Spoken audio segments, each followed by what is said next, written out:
Good morning, afternoon, or evening, everyone. My name is Elivaras, a senior player moderator for League of Angels Fire Raiders. Welcome to a sneak preview of update 3.5. This update was shorter than usual. There weren't any new features added, but we do see the addition of a very powerful new Paragon hero, 4 new Awakened heroes, and various other changes.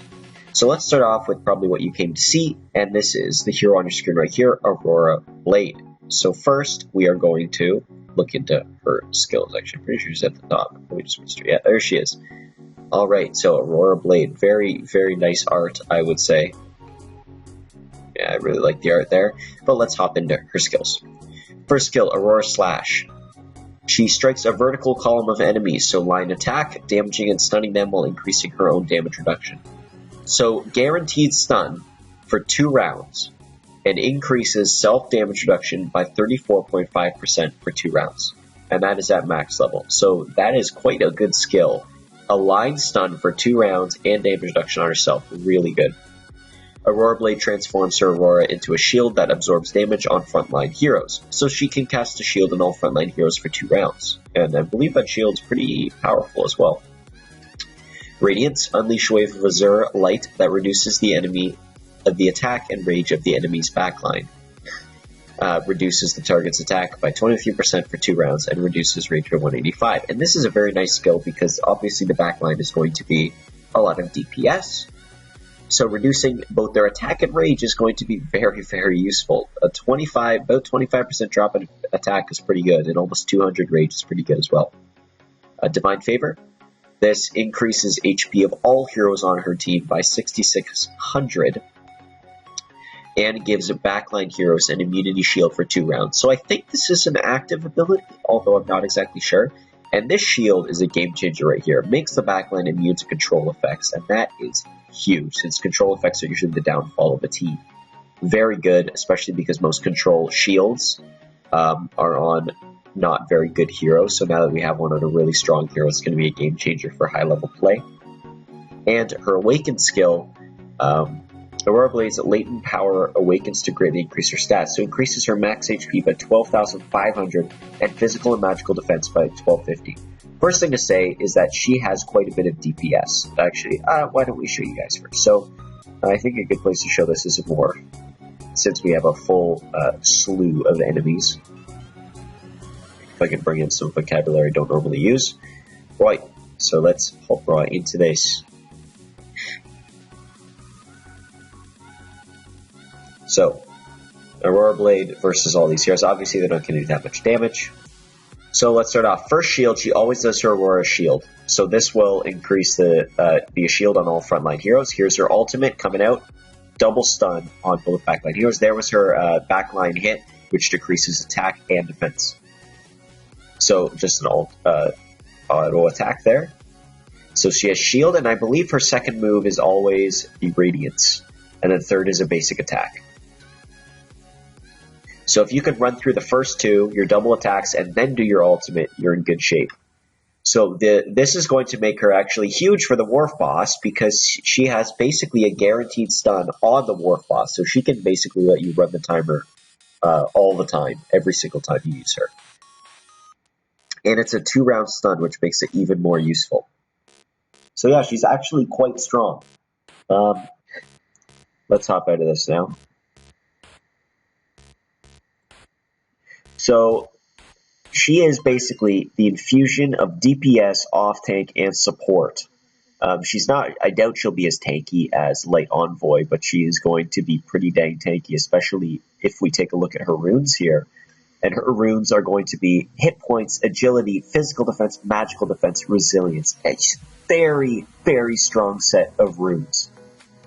The agility is needed because you want her, since her first skill is the shield on all front lines, you want that up as fast as possible. And you want her casting her ult as fast as possible. So definitely want the agility and a lot of defensive stats.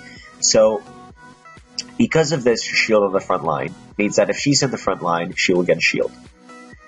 She also gets to, with her ultimate, increase her damage reduction by 34.5%. As far as I'm aware, that's just like 1.5% higher than Light Envoy. And then here, increases HP of all heroes by 6,600. We're going to increase her HP as well. This ability here, Radiance, reduces the enemy DPS's damage and rage, which means she's going to be taking less damage. And this, her Awakened skill, increases her max HP and physical and magical defense by 1,250. That is quite a bit of physical and magical defense and a decent amount of HP. So she is shaping up to be a huge off-tank, going to be extremely powerful off-tank. And she's also gives tons of team support with both a line stun for 2 rounds on her ultimate, which makes it good so it's not random. She gets a shield on frontline heroes. She decreases the attack and range of the enemy backline. And she increases the HP of all her team. And gives a backline control immunity shield for 2 rounds. She is one heck of a hero. Both damage, she's going to be obviously less damage than Draconia since she's not as damage oriented, but she is damage, off tank, and team support, and a lot of team support at that. A lot of team support, a lot of off tank, and probably quite a bit of damage. She's going to probably be the best hero in the game. So if you can get your hands on her, will you ever be going strong? So now let's take a look into the other parts of the update. There's not a whole lot, but we're going to take a look first into the awakened skills of the new heroes. Hecate is one of the new heroes being awakened. Her awakened skill at the start of the battle greatly increase own defense and resilience, and sing a requiem of souls to heal 3 allies. So what's interesting here is that this part here, sing a requiem of souls to heal 3 allies. Does this apply to the start of the battle? Because if this does, this is the most ill thought out skill I've ever seen, where it's start the battle, you get a heal right off the first turn. Why would you need to heal? The only reason would be if you're using ice relics, but ice relics are not taking off much HP from your team either. Seems a little ridiculous, the heal anyway, but increase own defense and resilience. This is basically trying to fit her into a off tank. She's not very tanky to begin with, so I don't really think it's going to work, and I don't think it's going to make her much better. Next, Summoner. Sorry, my nose is a little plugged here.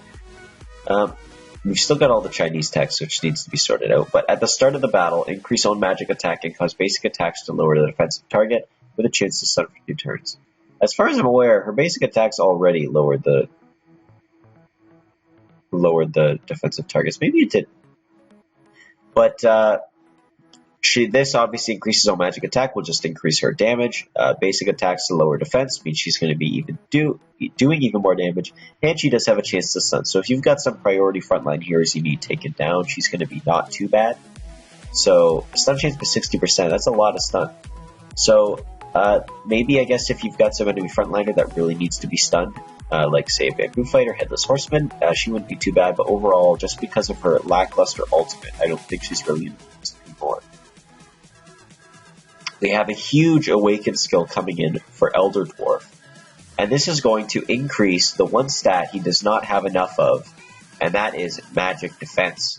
At the start of this battle, greatly increase own magic defense and resilience, and increase the absorption of his shield. His shield gets increased by a whopping 75%.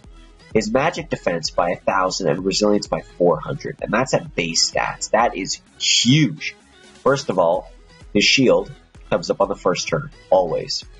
This shield will further be enhanced by 75%, which is ridiculous when this with his awakened skill, and he increases magic defense and resilience. Resilience means he's not going to get crit on as often, and magic defense is huge because he does not have enough magic defense. His full body gave him a lot of physical defense, but not enough magic defense. And by 1,000, but his full body gives him plus 440 at his first skill, that's a lot of magic defense.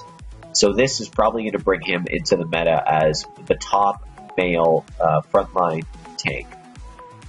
If he wasn't already, this is going to make him a great tank. Obviously, still not as good as Light Envoy, but going to be very, very strong. So unfortunately, I don't have Crimson Rose in this account. But I know her Awakened skill, basically what it does is it increases her hit, increases her crit, and her particle bomb now bounces between the front and the back line, so it will do more damage. So now for the various other changes that we have here. There were obviously new Hero Chronicle chapters added for these 4 heroes. I guess we can give you a preview of where exactly those are going to be. So we're tripling up now. We got Hecate first, Summoner second, Elidor third, Crimson Rose fourth. So we're tripling up there. We added slots for Pandora and Aurora Blade. Pandora doesn't really make sense because she was already in the emblem system. Whoops, that's not. She was already in the emblem system. But we'll take a look at the emblems. So right here we do have Cupid and Range of Warrior. I don't know if she was in there before. Pandora and Shield of Warrior. I think she might have been in there before, but I think it just didn't show her. I think it was a visual bug, so I guess that's what was fixed. Sapphire Mage, Orc Mage, Aurora Blade in Arrow of Steel. I'm actually really liking this because if I get her, if I somehow manage to get her on my main account, that's good because I'm going to want more VR for my Dragon Queen, so yeah. I like that. We got Draconian Wind of Archer. Don't know if she was in there before, but as far as I'm aware, that's the last new heroes.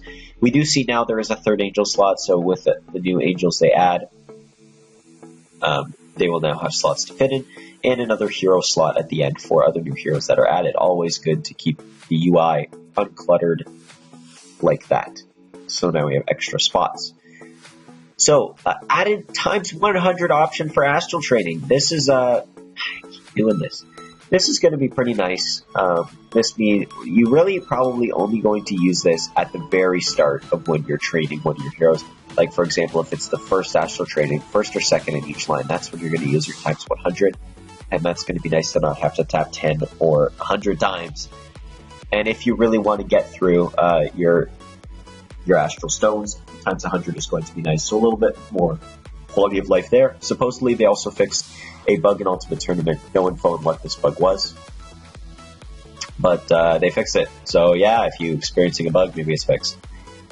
So yeah, I think that's about wraps it up for update 3.5. This was not a huge update, and I am perfectly okay with that because we don't need a huge content patch every update. If we keep going like this, the game's going to get bloated with content, and I would prefer quality over quantity. So hopefully this means we'll be able to get some more quality into the next content, like Tyrant's Lair, which had quite a good reception, and I think was a pretty good content they released. So if they can release more like that and not just random stuff that they throw in, that would be pretty good. So yeah, thank you all for watching this on update 3.5. I hope you're all excited. I'm going to see if I can get my hands on Aurora Blade, but obviously she's going to be Paragon. She's going to be a lot of money. So I probably won't for a little while. Thank you all for watching. Have a great rest of your day. Cheers, guys.